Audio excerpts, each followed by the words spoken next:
ወደብ በሚመለከት ብዙ አይነት ንግግሮች፣ ትንበያዎች፣ ሴራዎች፣ ትንተናዎች ተደርገዋል። የተከበረው ምክር ቤት መላ የኢትዮጵያ ሕዝብ በአፍሪካ ቀንድ ያሉ ሀገራት የአፍሪካ ወንድሞቻችን የምዕራቡና የምስራቁ የዓለም ክፍል ያሉ ሀገሮች እንዲገነዘቡ የምፈልገው የኛን እውነተኛ ፍላጎትና የኛን ችግር ነው። እንዲያስበው ነው እንትን ቦታ እንትን ብለዋል ሳይሆን የኛ ፍላጎት ይሄ አሁን ዛሬ የምናገረው ነው። በዚህ ጉዳይ ሁሉም በቀና ልብ ተባባሪ እንዲሆን አደራ ማለት እፈልጋለሁ። አንደኛ የዛሬ 30 ዓመት ገደማ ኢትዮጵያ የሁለት ወደብ ባለቤት ነበረች። የዛሬ 30 ዓመት ገደማ ኢትዮጵያ ሁለት ወደብ በነበራት ጊዜ 46-47 ሚሊዮን ገደማ ህዝብ ነበራት። ኢትዮጵያ በዛ ጊዜ 10-12-13 ቢሊዮን ዶላር ጂዲፒ ነበራት። አሁን ያለንበትን በኋላ መጣበታል። ከ30 ዓመት በኋላ ከሁለት ወደብ ባለቤትነት ሁለት ወደብ በንግድ ህግ መጠቀም ወደምትችልበት ደረጃ ዝቅ አለች። ቢያንስ አሰብንና ጅቡቲን በገንዘቧ በንግድ ህግ በስምምነት መጠቀም ወደምትችልበት ዝቅ አለች። ከተወሰነ ጊዜ በኋላ ኢትዮጵያና ኤርትራ መካከል ግጭት ሲያጋጥም አንደኛው ቀረና ወደ አንድ ወደብ ዝቅ አለ፣ ወደ ጅቡቲ። ጅቡቲን በሚመለከት የጅቡቲ መንግስትና ህዝብ ለኢትዮጵያ እድገት ያደረገው አስተዋጽኦ ብቻ ሳይሆን ወደቡን ባሻን መንገድ እንድንጠቀም የጅቡቲ ህዝብና መንግስት ላደረገው ድጋፍ የኢትዮጵያ መንግስትም ህዝብም እውቅና ይሰጣል። ከጅቡቲ መንግስትና ህዝብ ምንም አይነት ጥርጣሬም ስጋትም የለንም። ነገር ግን የኛን ፍራቻ ጅቡቲዎችም ሌሎችም እንዲገነዘቡት እንፈልጋለን።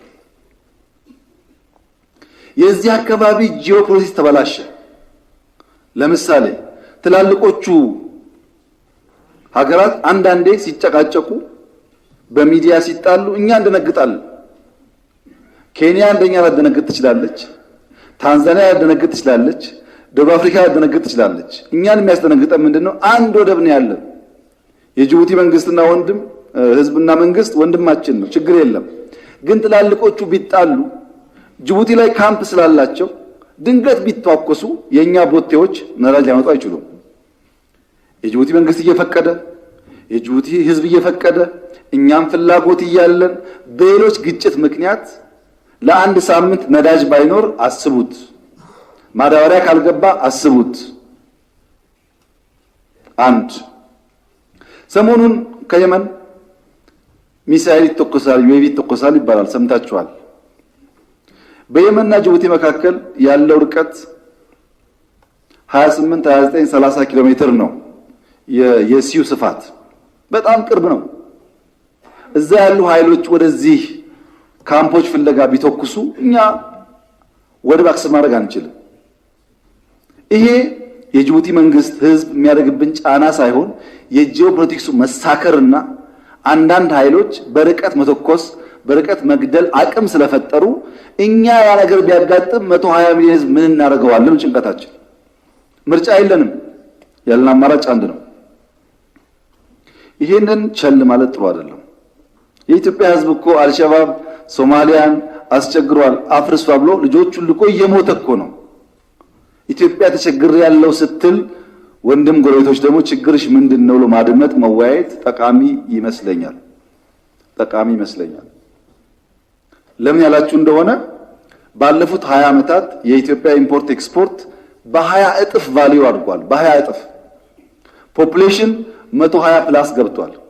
ኢኮኖሚያችን ከ12 ቢሊዮን 160 ቢሊዮን አልፏል። ኢኮኖሚ እያደገ ፖፑሌሽን እያደገ በዚያ ልክ ደግሞ ወሳኝ የኢኮኖሚ አውድ የሆነው ነገር እያነሰ ከሄደ የጊዜ ጉዳይ እንጂ ችግር ያመጣብናል። እና እንወያይበት እንመካከርበትና በቢዝነስ ህግ እንስራው ነው። በነገራችን ላይ ቀይ ባህር ያስፈልገናል ኢምፖርታንት ነው የማይል ዓለም አለ እንዴ? ከምስራቅ ጫፍ ከምዕራብ ጫፍ ያስፈልጋል እኮ እዚህ ያሉ ሰፈራችን ምን ነው እኛ ስንፈልገው ነው ሆነ ያስፈልገኛል ብሎ የማይረባረብ ዓለም በሌለበት ሁኔታ ውስጥ ደሃናችሁና አይመለከታችሁም ካልሆነ በስተቀረ ቀይ ባህር ያስፈልጋል ብሎ የማይጠብቅ የባህር ላይ ወንብድና አደጋ ብሎ የማይጠብቅ ዓለም የለም። እኛ ደግሞ ብቸኛ መተንፈሻችን ነው። ይሄ ጉዳይ አዲስ ጥያቄ አድርገው የሚያወሩ ሰዎችም አሉ። አሁን ነው አጀንዳ ነው ምናምን እያሉ አይ ቲንክ የባህር ኃይል ስንገነባ አልነበሩ መሰለኝ ሰዎች ወይ ዩቲዩብ አልነበራቸው። የባህር ኃይል ስንገነባ እኮ ሌላ አጀንዳ የለንም ባህር እንፈልጋለን ነው። ግልጽ እኮ ነው አጀንዳው። ያኔ ዩቲዩብ ያልነበረው አሁን ዩቲዩብ ፈጥሮ ይሄ ጊዜያዊ አጀንዳ ነው ምናምን አጀንዳ ነው ቢል ትክክል አይደለም። ሁለተኛ ደግሞ የኤርትራን ሉዓላዊነት ለመዳፈር ነው የሚሉም አሉ። እኛ የህዳሴን ግድብ የሰራነው የሱዳን ሉዓላዊነት ለመዳፈር ነው እንዴ? እንደዛ ይታመናል?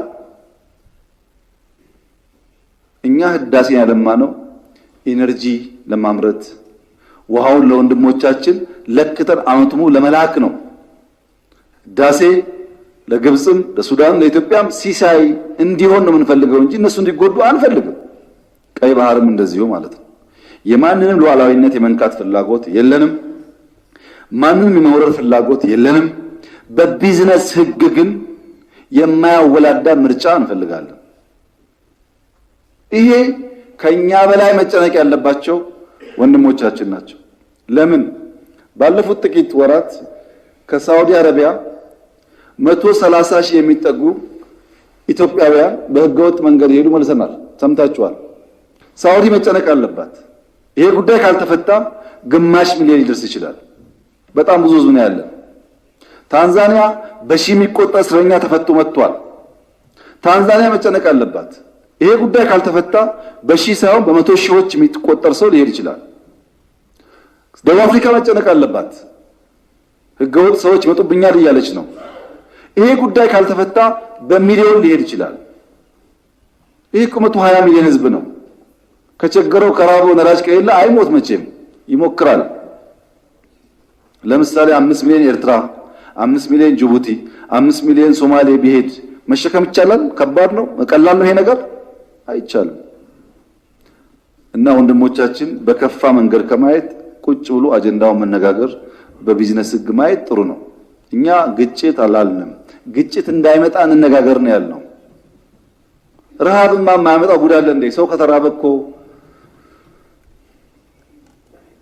ከተራበ መጥፎ ነው፣ ራሱን ይበላል። ነው ወደ ረሃብ እንዳንሄድ ወደ ችግር እንዳንሄድ ተረዱን ነው ያልነው።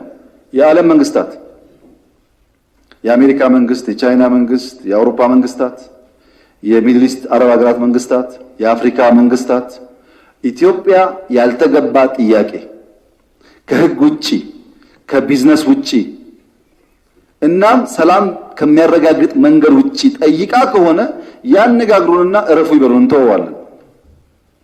ግን እንወያይ ነው ያለው። እንወያይ፣ እንነጋገር። ይሄ ጉዳይ በ2030 ኢትዮጵያ 150 ሚሊዮን ትገባለች። ሰው እያደገ ነው የሚሄደው፣ ኢኮኖሚ እያደገ ነው የሚሄደው። ጣጣ እንዳያመጣና ልጆቻችን እንዳያባላ አሁን መፍትሄ እናበጅለት ነው ያለው። ይሄ ደግሞ ለኢትዮጵያውያን አንድ ቆንጆ ትምህርት አለ።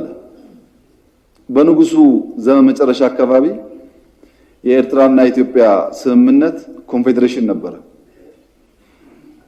እና ንጉሱ ያኔ በነበረው እምነትና ሐሳቤ ያኔ የነበረው መንግስት ኮንፌዴሬሽኑ አያስፈልግም፣ እኛ እንሻላለን፣ እኛ ጠንካራ ነን ብሎ ፌዴሬሽኑን ቀደደው። ያኔ ጠንካራና ኃያል የነበረው መንግስት ወድቆ የተቀደደበት ኃይል ደግሞ የለም ብሎ ታግሎ ዘመናት ቢፈጅም ኤርትራ ሀገር ሆነች። ይሄ የትናንትና ማስታወሻችን ነው። አሁን እንወያይበት ካል ናቅ የሚያረግ ሰው ካለ ልክ እንደ ኮንፌዴሬሽኑ አላቅ የሚያጋጥመውን ነገር በውይይት ካልተፈታ፣ በንግግር ካልተፈታ፣ በቢዝነስ ካልተፈታ ምን ሊያጋጥም እንደሚችል መገመት አይቻልም። ግን ኢትዮጵያ ወደ ኤርትራ፣ ወደ ሶማሌ፣ ወደ ጅቡቲ፣ ወደ ኬንያ ወይም ወደ ሌላ ጎረቤቶቻችን አንድ ጥይት የመተኮስ ፍላጎት የላትም። በሉዓላዊነታቸው ጥያቄ የላትም። እያልን ያለነው በአፍሪካ ምርጥ አየር መንገድ አለን፣ እሱን ንጋራና ውሃ አጋሩን። በአፍሪካ አንደኛውን ግድብ ገንብተናል፣ እሱን ንጋራና አጋሩን። እናንተም ችግር አለባችሁ ኢኮኖሚ፣ እኛም ችግር አለብን፣ ተያይዘን እንደግ ነው ያልነው። አየር መንገድን ንጋራ ማለት እንዴት ጦርነት ሊሆን ይችላል? ህዳሴ ግድብ እኮ ስሙ ራሱ ኩራት ነው፣ እንኳን ልትጋራው ቀርቶ በስንት መከራት የገነባነው ጉዳይ ነው። እሱንም ቢሆን እንጋራ፣ ግድ የለም ፍሬሽ ውሃ እንጋራ ነው እየተባለ ያለው። ይህንን ጉዳይ በሰከነ መንገድ በሰላማዊ መንገድ መወያየት ጥሩ ነው። ደግሞ የሚገርመው ሁላችንም እዚህ አካባቢ ድሃዎች ነን። በትክክል ምግብ ልናመርት አልቻልንም። ተረባርበን እንደግ ሲባል ያልቻል፣ ጦርነት ሲባል ምንችል ልንሆን አንችልም። በነገራችን ላይ ኢትዮጵያ በጦርነት ስጋት የለባትም። ከጎረቤቶቻችን የሆነ ኃይል ተነስቶ ኢትዮጵያን ሊመታ ይችላል የሚል ስጋት የለብንም። ኢትዮጵያን የመታደግ ከበቂ በላይ አቅም አለን እኛ። ግን እኔ የምፈልገው የኢትዮጵያ ሕዝብ የሚፈልገው የኢትዮጵያ መንግስት የሚፈልገው እናንተ የምትፈልጉት ኢትዮጵያ ላይ ሰላም ብቻ ሳይሆን ሶማሌም ሰላም እንዲሆን ነው። ለዛ ነው ሰው ልከን የምንሞተው እኮ። ኬንያ ሰላም፣ ሶማሌ ሰላም፣ ጅቡቲ ሰላም፣ ሁሉ ሰላም ሲሆን ነው የኛ ሰላም ይረጋገጥ። ፖርት በሚመለከት ኤርትራ በነበረኝ ጉዞ ምጽዋን ጎብኝቻለሁ፣ አሰብን ጎብኝቻለሁ። ኬንያ በነበረኝ ጉዞ እንደምታስታውሱት ላሙን ጎብኝቻለሁ። ጅቡቲ በነበረኝ ጉዞ የጅቡቲን ወደብ እንደዚሁ ጎብኝቻለሁ። ያልጎበኘሁበት፣ ያልተነጋገርኩበት፣ ያልጠየቅኩበት ጊዜ የለም። አዲስ አጀንዳ እንዳይመስላችሁ ማለት ነው። ሁሌ ያስጨንቀኛል ይሄ ጉዳይ። አንድ ቀን የሆነ ነገር ተፈጥሮ ልጆቻችን መድኃኒት ያጥተው አይናችን እያየ እንዳይሞቱብን እንሰጋለን። መድኃኒት ለምንና ገዝተን የምናመጣ ነዳጅ ለምንና ገዝተን የምናመጣ ሀገር ችግር ካጋጠመ ከወዲሁ አስበን ፕሮአክቲቭሊ መፍትሄ እናበጅ ሲባል ከጦርነት፣ ከግጭት፣ ከወረራ፣ ከሉዓላዊነት ጋር መያያዝ የለበትም እና ማንንም አንኖርም። የመኖር ፍላጎት የለብንም። ረሃቡ ሳይመጣ፣ ችግሩ ሳይመጣ፣ መከራው ሳይመጣ ተወያይተን መፍትሄ እናበጅ ነው ያልነው። ችግሩ ከመጣስ ህግ አይሰራም። ያኔ ረሃብ ከመጣ ምን ህግ አለ? እኛ ምግብ ማስገባት ችግሩን ከራበን የሚይዘን ህግ አይኖርም። ያገኘነውን በልተን ሰርቫይቭ እናደርጋለን። ይሄ የሰው ልጆች ሁሉ ባህሪ ነው።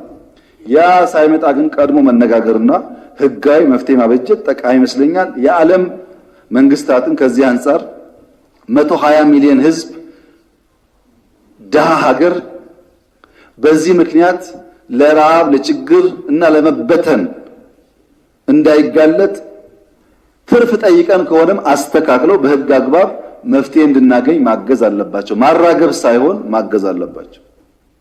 ያ ቢሆን ለሁሉም ይበጃል ብለን እናስባለን። የኛ ፍላጎት ግን ኢስተርን አፍሪካ ላይ ያሉ ሀገራት ወደፊት አሁን ያለውን አርቲፊሻል ቦርደር እየቀነሱ ቢያንስ የጋራ ዲፕሎማሲ፣ የጋራ ሰራዊት፣ የየግል ባንዲራ ቢኖረንም የየግል አርሚ አያስፈልገንም።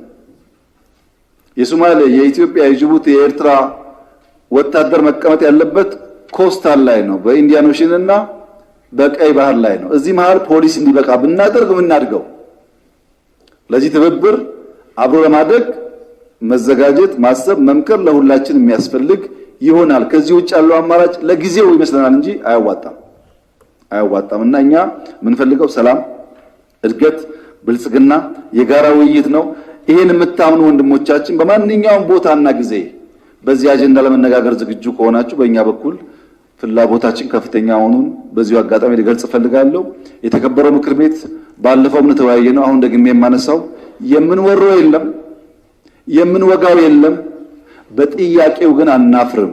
ምክንያቱም የልጆቻችን ህይወት መታደግ አለብን። ለዛ ነው የብልጽግና የ10 ዓመት የ20 ዓመት እቅድ የምንለው።